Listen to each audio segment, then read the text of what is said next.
Eu estava ali relutando contra a minha carne para não trazer essa mensagem. Mas não tem jeito, gente. Eu gosto, não sei se você tem a mania ou... eu aprendo muito, não puxando o saco do pastor Carlos, mas eu aprendo muito com o pastor Carlos. Nas pregações dele, ele fala que...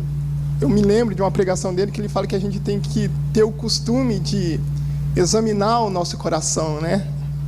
E eu tenho aprendido a fazer isso, né? Às vezes eu paro, começo a olhar para dentro de mim, examinar o meu coração para ver se está tudo bem. E como o pastor Vavá disse no culto passado, quando a gente fica um pouquinho perto do Espírito Santo e para ele mostrar, né, como que está o nosso coração, meu Deus. Aí eu tenho que voltar correndo para a cruz. Amém, querido? Eu sei que, como o pastor Renato diz, né, a mensagem de hoje não é fácil de pregar e também não é fácil de se ouvir. E nem de viver, principalmente viver. Eu falo de mim mesmo, queridos. Vamos estudar um pouco de inflações do trânsito. Eu acho que a igreja precisa, né? Estou brincando. Obrigado, Harris. Seu galardão é grande, serviu um profeta.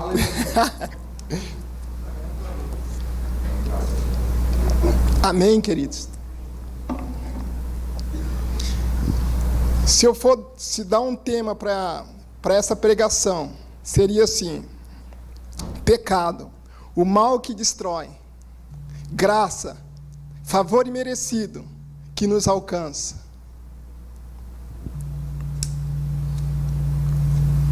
Estou um pouco tremendo e temendo. Gostaria que você abrisse a sua Bíblia e deixasse aberto lá em Crônica, 1 Crônica, capítulo 21, versículo 1 a 6.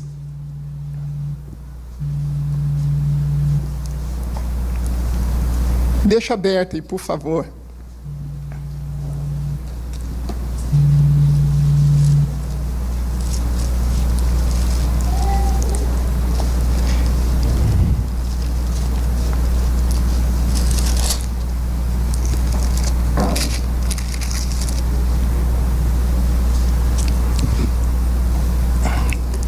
Eu não sei você, querido, mas eu trouxe isso aqui para fazer uma comparação. Tem na lei do trânsito algumas infrações, não é verdade? Né? A infração leve, né? Aqui fala que a gente ganha 3 pontos na carteira para quem tem carteira. E o valor dessa multa é de R$ 53,20. Tem a inflação média, né, que são 4 pontos na carteira. O valor, R$ 85,13. Tem a inflação grave, né, que são 5 pontos e R$ 127,69.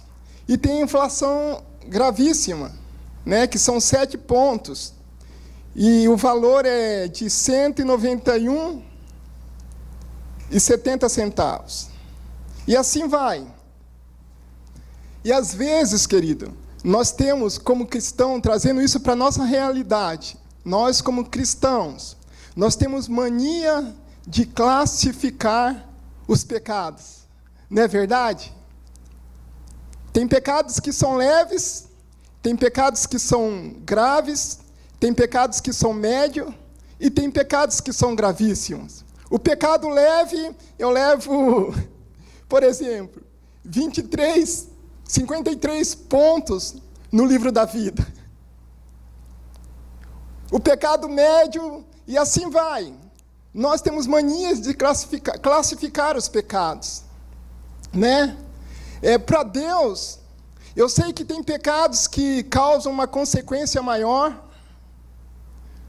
assim como tem pecados que não causam tanta consequência. Mas para Deus, no mundo espiritual, questão de eternidade, para Deus é a mesma coisa. Para Deus é a mesma coisa. Deus ele não enxerga um pecadinho ou um pecadão, um delito grave ou um delito leve. Para Deus, tudo igual. Tudo igual. E todo pecado nos traz consequências. Todo. Seja ele pequeno ou seja ele gravíssimo. Seja ele leve ou seja ele médio, ou seja ele grave. Todos eles nos trazem consequências gravíssimas. Se a gente olhar para a vida de Davi, em Crônica, 1 Crônica, capítulo 21, vamos ler lá, a partir do versículo 1. Todos acharam? Então Satanás se levantou contra Israel e incitou a Davi a levantar o censo de Israel. Disse Davi a Joabe e aos chefes do povo: Ide, levantai o censo de Israel, desde Berseba até Dan, e trazei-me a apuração para que eu saiba o seu número. Então disse Joabe: Multiplique o Senhor, teu Deus, a este povo 100 vezes mais. Porventura, ó Rei meu, Senhor, não são todos servos de meu Senhor? Por que requer isso o meu Senhor? Por que trazer assim culpa sobre Israel? Porém, a palavra do rei prevaleceu contra Joabe, pelo qual saiu Joabe e percorreu todo Israel. Então voltou para Jerusalém. Deu Joabe a Davi o recenseamento do povo.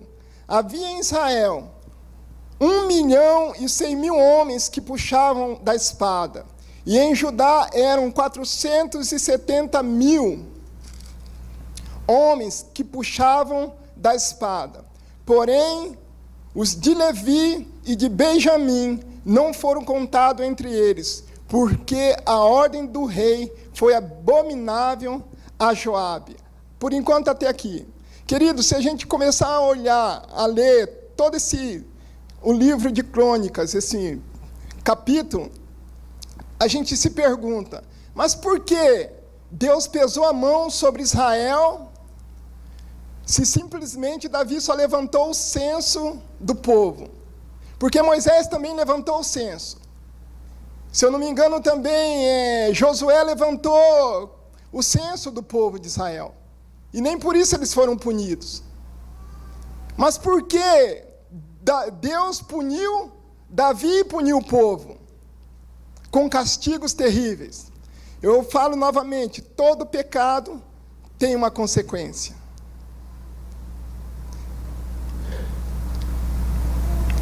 Querido, aqui fala que Satanás, ele incitou Davi a levantar um censo. Satanás gerou um orgulho no coração de Davi, para que ele pudesse saber qual é a quantidade dos seus homens, para que ele pudesse se orgulhar do seu exército.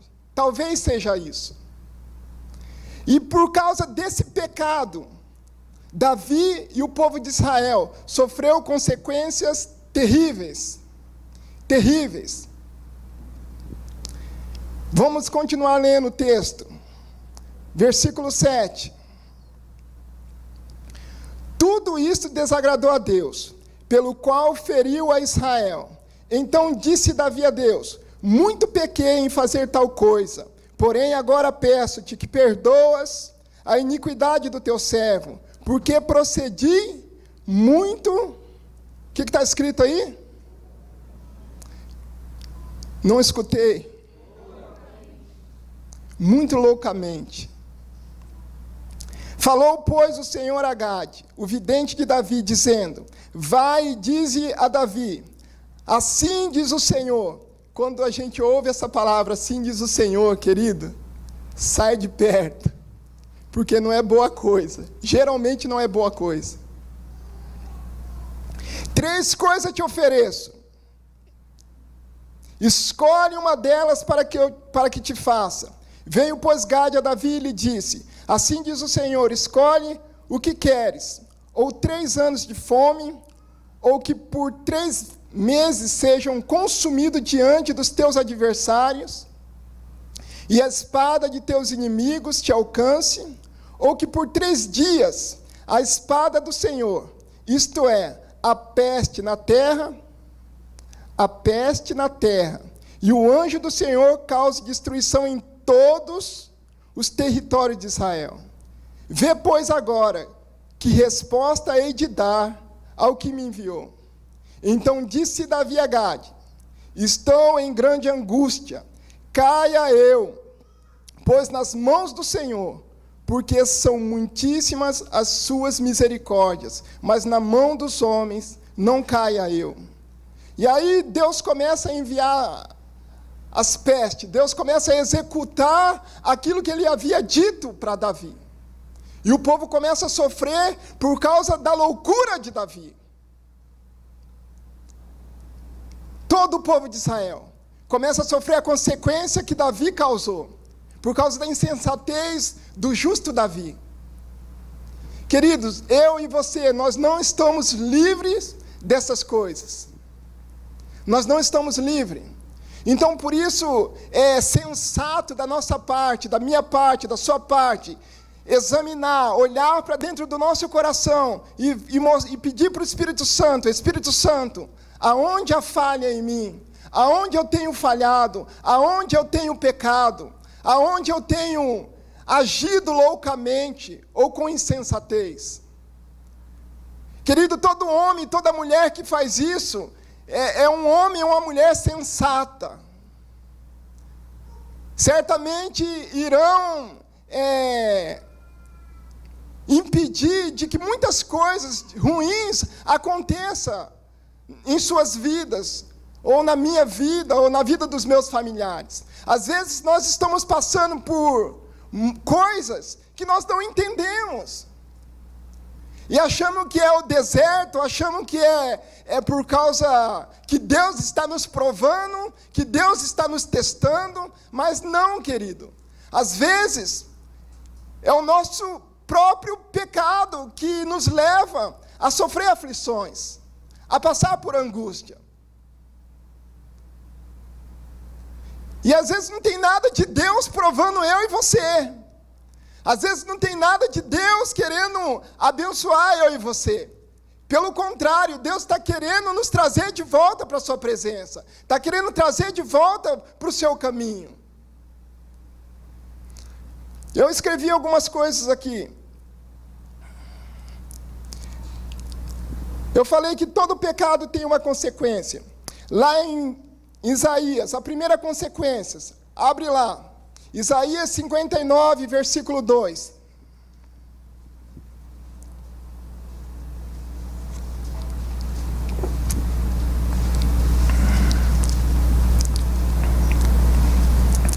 Se todos acharam, digam amém.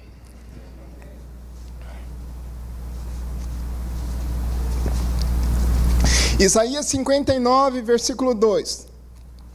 Ali o profeta diz: as vossas iniquidades fazem separação entre vós e o vosso Deus, e os vossos pecados encobrem o seu rosto de vós para que não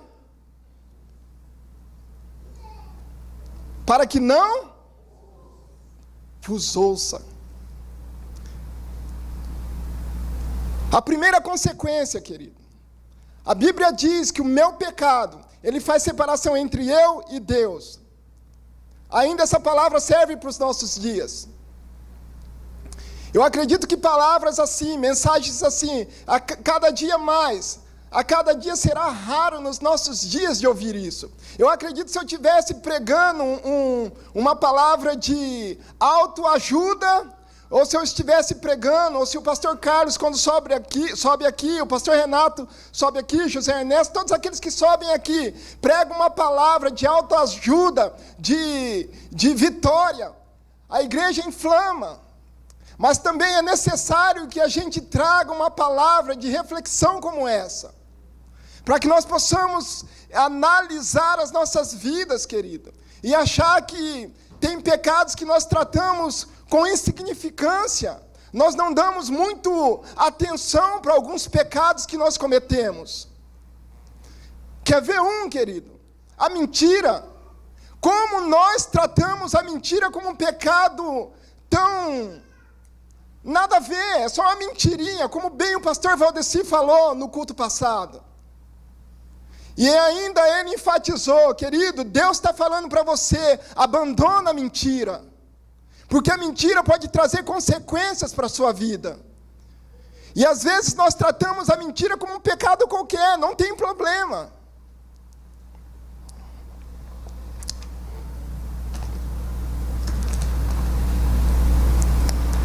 Qual é a diferença para Deus se uma pessoa rouba uma agulha ou rouba um carro?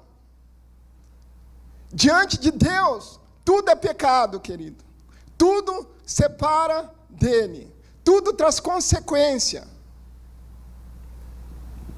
Olha a consequência da rebeldia de Davi. Olha a rebeldia que Israel sofreu. Querido, outro pecado que parece que não tem nada a ver. Que não tem nada a ver. Deus vai entender. Eu vou falar bem as claras aqui, tá, pastor Renato? E se você quiser me repreender, depois me repreenda.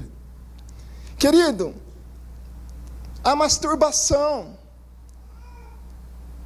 Parece que é um pecado que não tem nada a ver. Deus vai entender. De fato, eu não sou casado. De fato, a minha mulher não quer ter relação comigo. Me desculpa porque tem crianças aqui.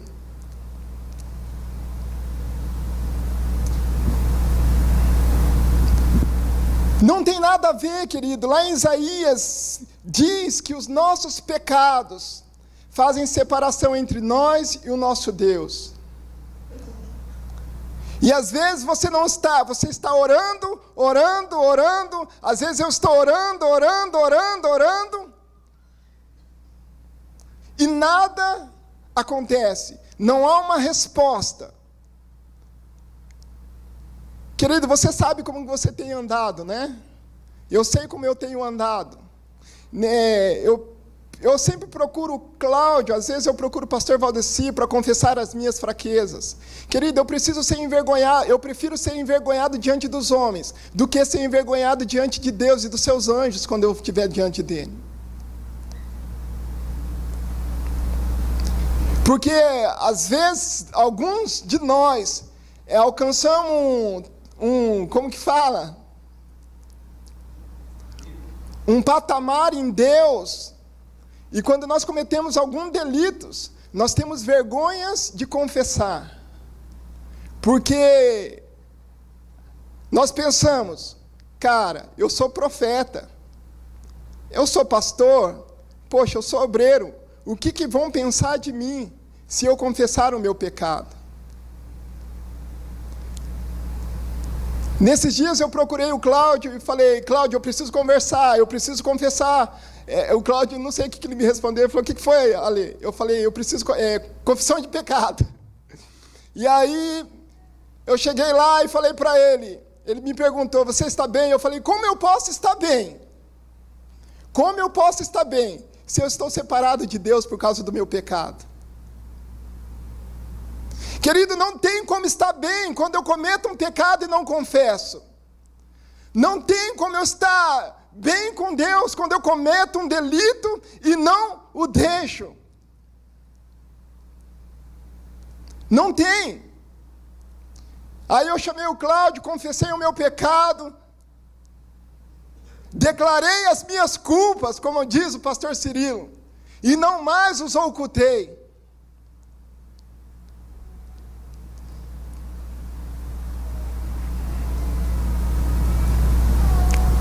Querido, todo pecado, ele tem uma consequência. Por mais pequeno que ele seja, por mais leve que ele seja, querido, ele vai trazer uma consequência nas nossas vidas.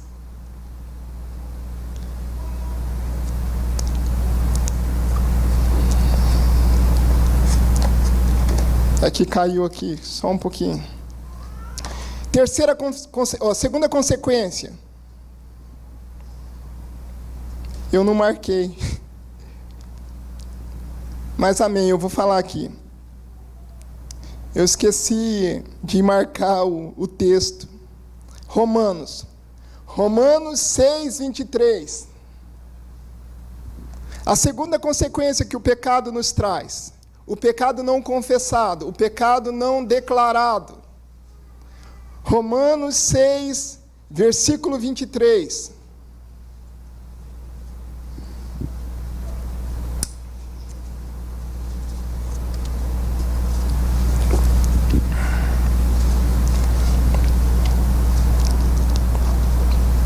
Amém, queridos? Porque o salário do pecado é a morte. Porque o salário do pecado é a morte. Que morte é essa? A morte espiritual, querido. A morte da minha comunhão com Deus.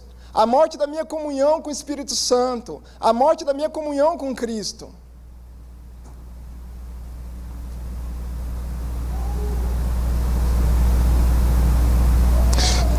Todo pecado, ele nos traz morte.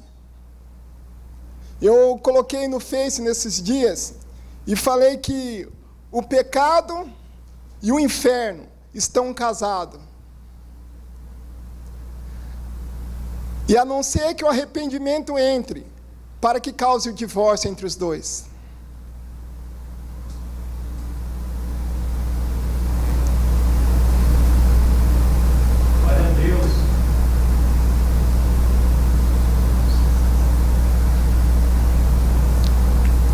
Terceira consequência que o pecado nos traz.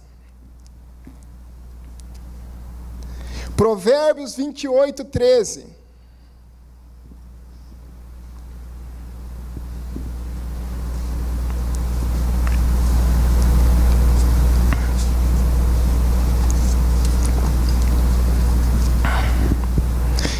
Esse é gravíssimo. 7 pontos na carteira.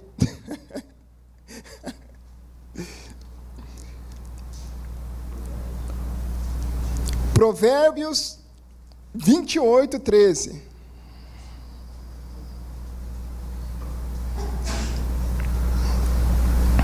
Vou ler. O que encobre as suas transgressões. Ixi, a maioria vai confessar agora. Jamais. Eu quero ouvir bem alto. Os que encobrem as suas transgressões, jamais. Achei que a maioria ia vir correndo para frente para confessar.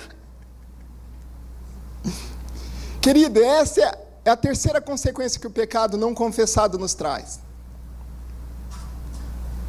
Todos aqueles que encobrem as suas transgressões, todos aqueles que encobrem os seus pecados, jamais, querido, jamais, não sou eu, é a Bíblia que diz, prosperará. Você pode fazer o que você quiser, querido. Aparentemente você pode até estar bem, ou as pessoas podem estar até bem no seu serviço, ganhando dinheiro, mas isso não quer dizer que ele é próspero. Prosperidade não significa só ter dinheiro. Como bem o pastor Valdeci, ele bate nessa tecla. A prosperidade da Bíblia, ela vai mais além do que só ter dinheiro. Porque se fosse só ter dinheiro, querido, Neymar, Cristiano Ronaldo, seriam os caras mais prósperos dessa terra.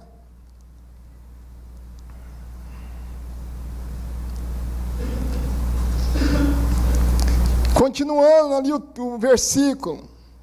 Mas os que confessam alcançará a misericórdia. Amém? Misericórdia, querido. Querido, os que confessam e deixam alcançará a misericórdia. Agora eu quero entrar num ponto interessante. Porque às vezes muitos de nós, eu me incluo, porque às vezes muitos de nós cometemos pecados, alguns delitos, alguns deslizes, né? Confessamos os nossos pecados, declaramos as nossas culpas, e aí passa 1 mês, 2 meses, nós caímos no mesmo pecado. Por que será, querido?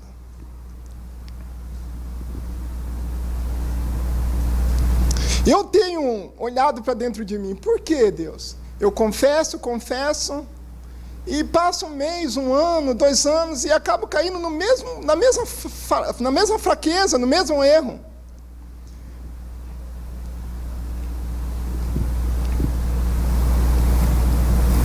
Muitas pessoas, elas abandonam, elas confessam os seus pecados diante de uma terrível tempestade, ou diante da morte, ou porque está enferma e a enfermidade é para a morte. Aí elas ficam desesperadas para confessar os seus pecados. Mas na verdade não foi um arrependimento genuíno. Quando há um arrependimento genuíno, querido, quando há um arrependimento genuíno, gerado pelo Espírito Santo, querido, aquele pecado nunca mais vai fazer parte das nossas vidas. Então, é para a gente olhar para dentro de nós mesmos e perguntar a Deus, por quê? Há anos que eu luto contra esse pecado, há anos que eu confesso esse pecado e volto a cometê-lo de novo. Querido, comece a examinar o seu coração. Comece a pedir para o Espírito Santo a gerar um arrependimento genuíno e verdadeiro.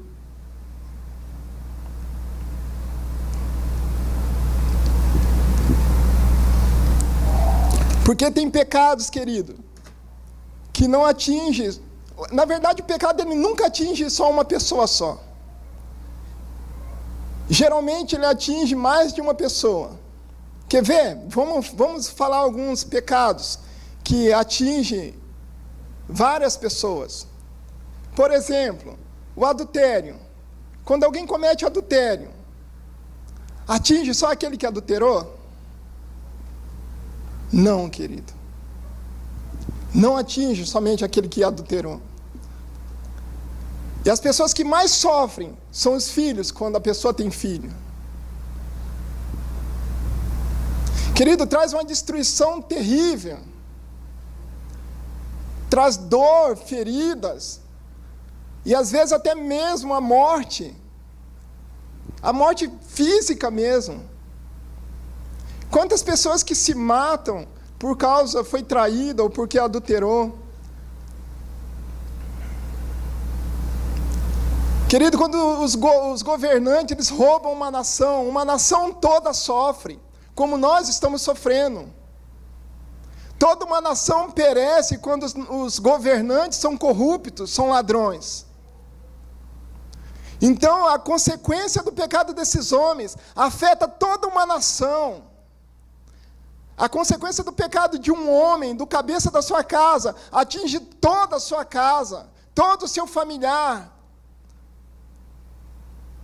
A consequência do pecado de uma mulher insensata, às vezes, destrói todo um lar, querido. Destrói todo um projeto, todo um sonho que foi construído. O pecado, ele nunca atinge somente uma pessoa. Se a gente olhar para o texto de 1 Crônica, o pecado de Davi, querido, atingiu todo o povo de Israel. Deus começou a mandar peste naquele povo. Começou a mandar doença por causa da insensatez de Davi. Mas o mais lindo de Davi, sabe o que é? Cara, quando eu leio esse texto, eu me emociono. Porque Davi, a Bíblia fala que Davi viu o anjo com a espada desembainhada da sua bainha, destruindo o povo, até que Deus olhou para o povo e se arrependeu do mal que ele estava causando. E Deus dá uma ordem ao anjo: basta, não toque mais nesse povo. E aí Davi vê o anjo, e aí ele fala para ele: Senhor, foi eu que pequei, não pune essas ovelhas, não destrua essas ovelhas. que esse pecado caia sobre mim e a casa do meu pai. Davi reconhece o seu pecado, querido. Davi abandona o seu pecado. Davi confessa a sua insensatez. E aí Deus retira a mão.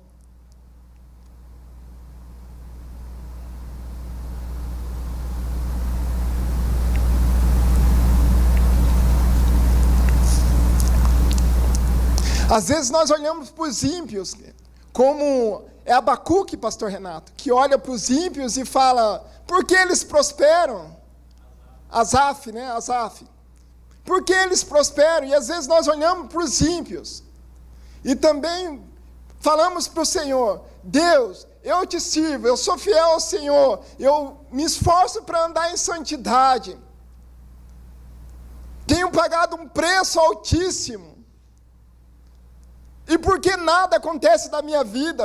Parece que a minha vida vai de mal a pior. Assim que Asaf estava falando para Deus, será que vale a pena te servir?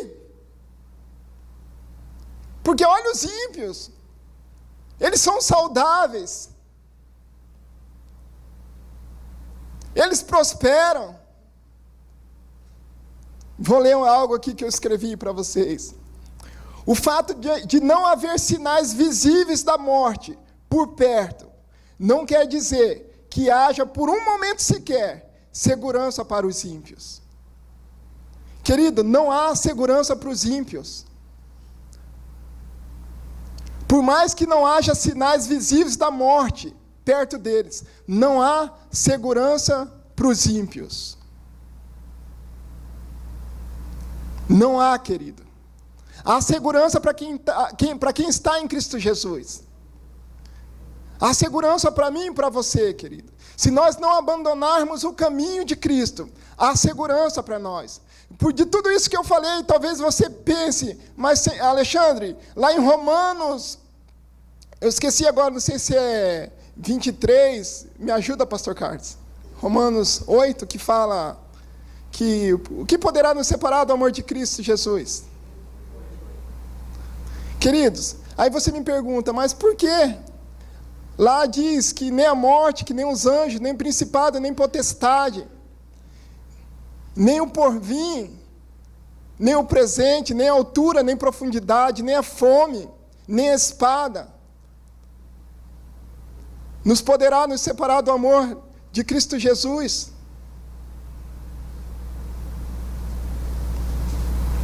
Mas nenhum momento aqui, querido, fala que o pecado, ele não nos separa. O pecado não confessado, a transgressão não confessada e abandonada, querido, faz separação entre nós e o nosso Deus. O pecado não confessado e não deixado, querido, pode trazer consequências terríveis para nossas vidas.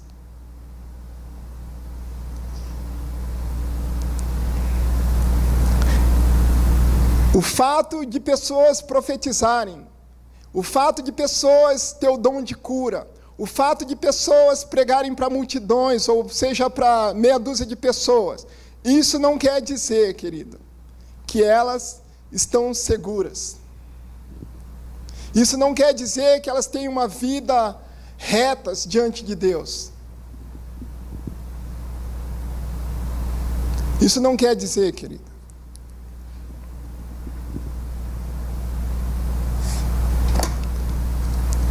Mas também, querido, a graça de Deus, para todos aqueles que confessam e abandonam os seus pecados, as suas iniquidades.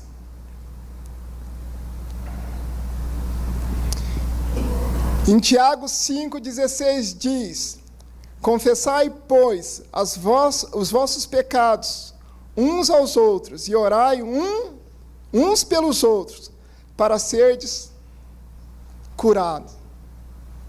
Isso é graça, querido. Isso é favor de Deus. Quando nós confessamos os nossos pecados e abandonamos, nós somos curados.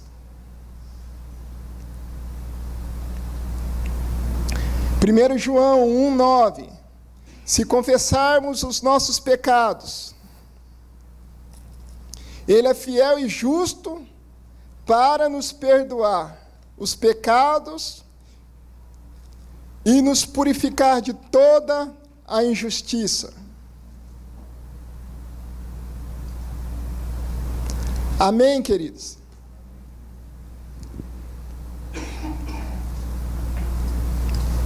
Há cura para mim e para você, querido. Há perdão para mim e para você. Não há pecado maior do que o amor de Deus. Não há iniquidade maior do que a graça de Deus.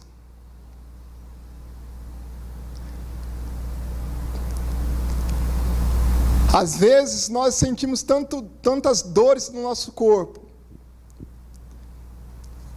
E às vezes é o simples fato, querido, o simples fato de você não confessar o seu pecado. De você não liberar perdão para aqueles que te ofenderam ou você ofendeu.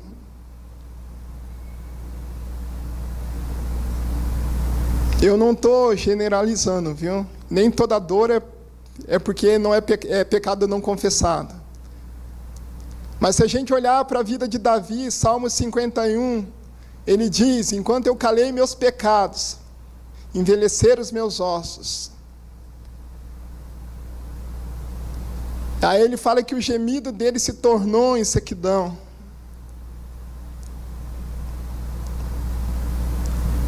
A maioria das pessoas hoje não tem mais medo, querido, de pecar. Eu estou falando de cristãos.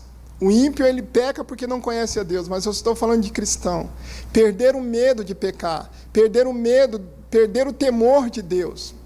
Sabe, porque se pregam por aí, se falam por aí, querido, que Deus é amor, de fato Deus é amor, mas esquecemos que Deus também será juízo, o próprio Cristo será juízo, Ele deixará de ser o advogado e será juízo.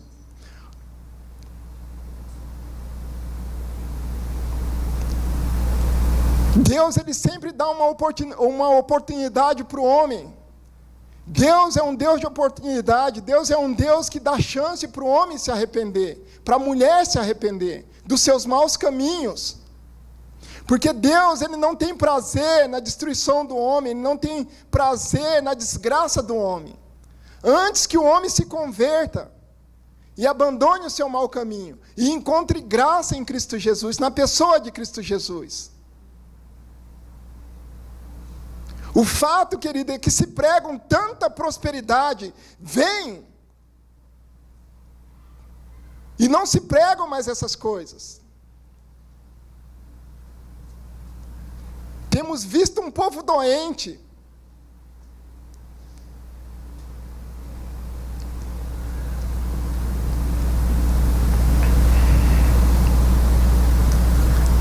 As pessoas estão brincando com a morte, as pessoas estão brincando com seus pecados.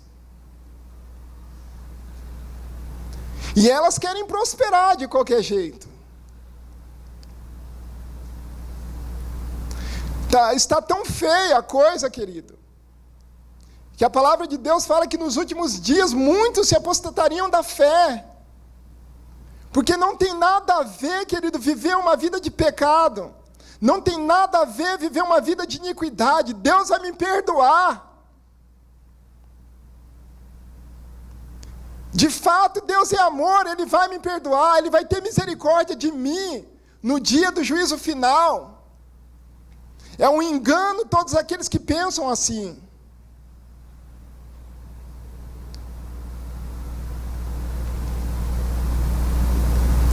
Eu estava conversando com uma senhora essa semana, e ela falou que não crê no diabo. E ela disse que crê no dízimo e na oferta. Eu falei, mas senhora, se o dízimo e a oferta está na Bíblia, o diabo também está na Bíblia. Ele é real, querida. Esse é o pensamento dele, esse é o pensamento que o diabo quer criar nas pessoas. Que ele não existe, que o inferno não existe. O inferno é só uma historinha que Deus inventou para colocar medo nas pessoas, para que as pessoas não pequem, para que as pessoas não vivam daquele jeito. Parece que Deus é mentiroso e o diabo é verdadeiro.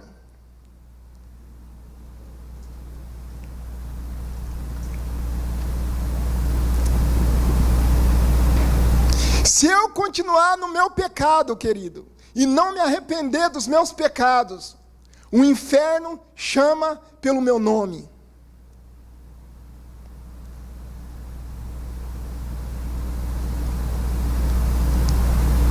Se eu continuar na rebeldia do meu coração, e não abandonar a rebeldia do meu coração, o inferno chama o meu nome.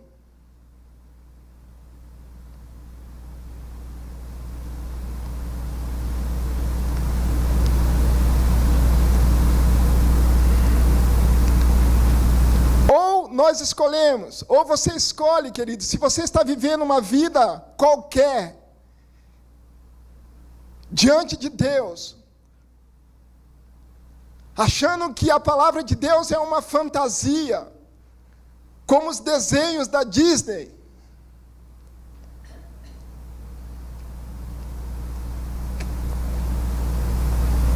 Não é, querido. O inferno é mais real do que eu e você.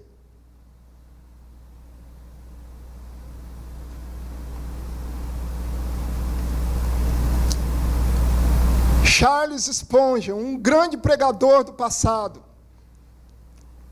ele diz que foi visitar um homem que estava à beira da morte. E quando ele entrou no quarto do hospital para falar de Jesus para aquele homem, um cristão que tinha abandonado os caminhos do Senhor, aquele homem olhou para Charles Spurgeon e disse: saia daqui, não há perdão para mim. Eu odeio a Cristo e Cristo me odeia.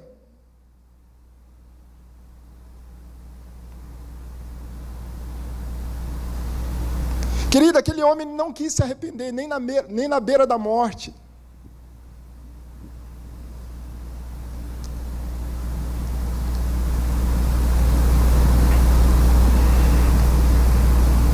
Não brinque, querido. Não brinque.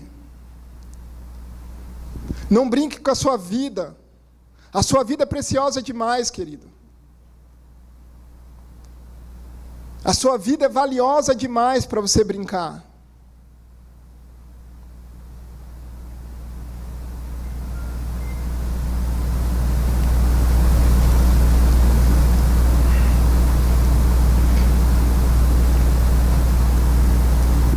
Amém, queridos? Eu não posso, eu nem quero fazer o apelo. Querido, isso é com você e Deus. Se você tem cometido deslizes, se você tem cometido pecados, querido, que estão ocultos dentro de você, eu te dou um conselho. Vai para a sua casa, dobre o seu joelho no seu quarto e clame pela misericórdia de Deus, querido. Clame pela misericórdia de Deus. Clame para o Espírito Santo. Espírito Santo, me ajuda a se arrepender do meu pecado, do meu nojo, da minha imundícia. Eu não consigo sozinho, Espírito Santo. Eu não posso sozinho.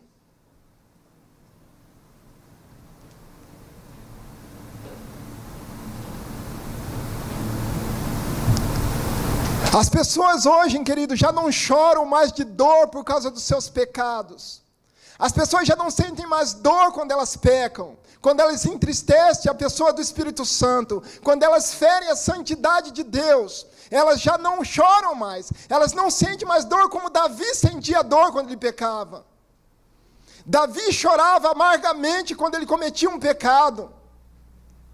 Essa é a diferença, a grande diferença entre Davi e Saul. Saul chorou porque ele perdeu o trono, porque ele foi destituído de ser rei. Davi chorava porque ele pecou e machucava o coração de Deus, porque ele não queria perder a comunhão com o Espírito Santo de Deus.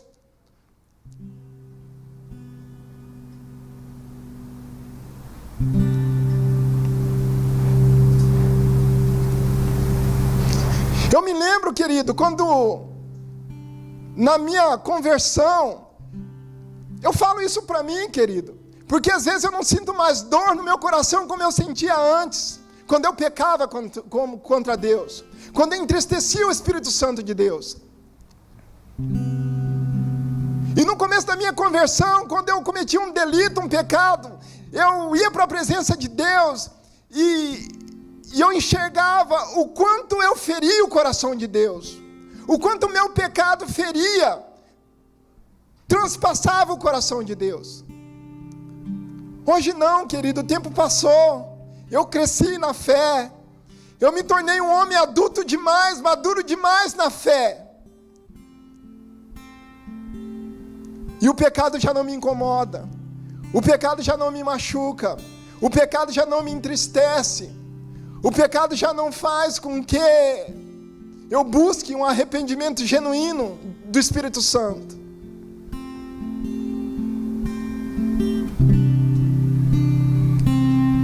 Eu posso falar mal das pessoas, eu posso julgar mal as pessoas, eu posso desejar a destruição das pessoas. Não tem nada a ver, não é pecado. Todo mundo faz, todo mundo critica e nada acontece. Sabe por quê, querido? Porque a maioria dos nossos corações está cauterizado.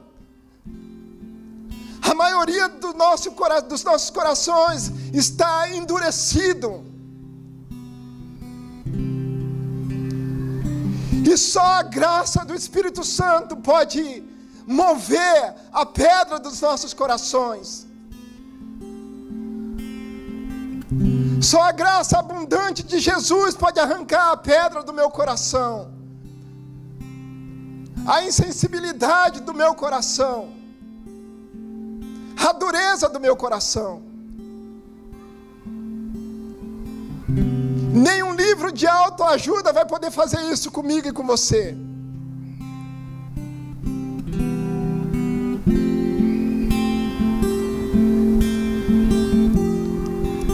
Amém, queridos? Mas há perdão em Cristo Jesus. O maravilhoso disso tudo, queridos, se nós pecarmos, há um advogado fiel e justo diante de Deus que nos perdoa, que nos lava, que nos purifica de todo o pecado. Mas é necessário, querido, que nós reconhecemos as nossas fraquezas, as nossas culpas diante de Deus. Humilhai-vos, humilhai-vos diante da poderosa mão de Deus.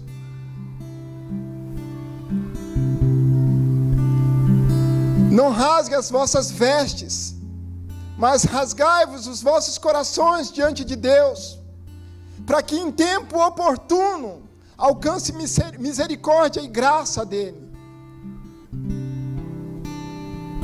Eu quero que você saia daqui, querido, entristecido mesmo, sabe? Bravo comigo. Para que você chegue na sua casa, querido, e examine o seu coração. Talvez você não tenha cometido adultério, talvez você não tenha cometido fornicação, mas talvez você tenha falado mal de tantas pessoas, você tenha julgado tantas pessoas, você tenha criticado tantas pessoas, e parece que isso não tem nada a ver, querido. Diante de Deus isso tem um peso, diante do mundo espiritual isso tem um peso. Às vezes nós não matamos as pessoas com uma arma branca ou com uma arma de fogo, mas nós matamos elas com as palavras. Isso é pecado diante de Deus.